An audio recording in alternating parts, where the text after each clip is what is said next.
Okay, so this video is basically dealing with the how we can connect an Arduino with a micro servo.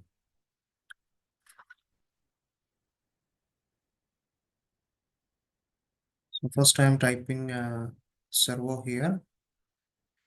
So micro servo is actually, this is actually a motor, and the position of the motor, we can control the position of the motor using this Arduino.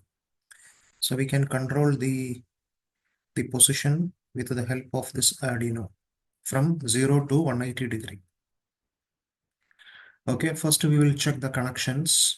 Here in the micro servo, we have three terminals: ground, power, and signal.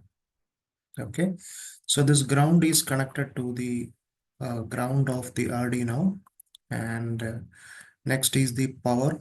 This power is connected to the 5 voltage of the from the Arduino, and the signal terminal is connected to the pin number 9 of the Arduino. You can connect any pin number, but now I am connecting pin number 9 to the signal of the uh, micro servo. So that is the connection. Next, go to code, check the code. So this is the code. Okay. So here in the void loop, you can see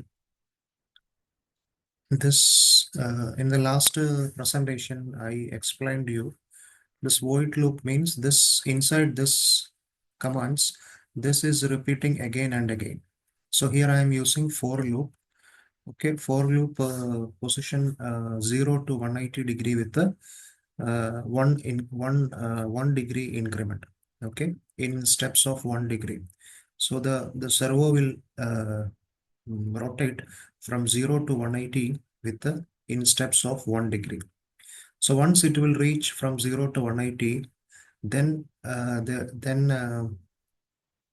after that the servo will return from 180 to 0, and this will repeat again and again inside this loop, inside this void loop. Okay, so initially the POS position is defined as 0. So this means the position of the servo is defined as 0. So from that position, then the motor is rotating from that position 0 to 180 with the steps of 1 degree. Okay, and there is a delay, and there is a delay of 15 millisecond. That means from 0 to 180. So this the travel time from 0 to 180 will be 15 milliseconds. Same thing from 180 to 0, the travel time is 15 seconds. Okay, and here in the void setup, you can see servo 9 attach 9. So this 9 represents the pin number I'm used. Okay, here I used the Arduino pin number 9. So that's why this is pin number 9. And this is the minimum pulse width, and then this is the maximum pulse width. Okay, so that's about the program explanation. So next we will check the simulation, virtual simulation, whether this code is working or not. Click Start Simulation. When you click Start Simulation, you can see this this is rotating. Then 180 to.